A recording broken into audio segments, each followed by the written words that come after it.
Počujte, ja neviem, či ste už niekedy boli tak švorc, ne, akože švorc je slab, ale byť naozaj, či to nebyť naozaj švorc, už ste boli niekedy tak v prdeli, že ste si išli do banky presunúť 20 € zo sporiaceho účtu na normálny, aby ste 10 mohli vybrať. Zažil si to?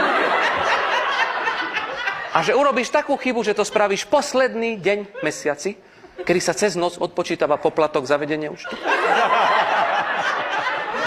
Zažil si už situáciu, to je, keď ty naozaj sa pocítiš, že si len obyčajný človek na tejto planete, keď stojíš pred tým bankomatom, kúkáš na svojich 8,50, ktoré nemáš jak vybrať. A to není všetko. Vieš, kedy príde vrchol absolútneho poníženia? Bol si už v banke uskutočniť vklad na euro 50? Že prídeš tam, sadneš si a si pre nich klientom len do momentu, keď im dáš ten občiansky preukaz?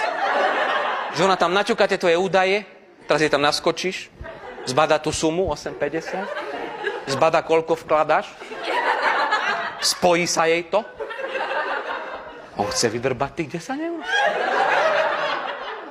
Počujte, vtedy vidíš, normálne ja som videl, počujte, v tom momente ja som videl, ako ona jednou rukou tú myštičku s tými cukríkmi posunula tak.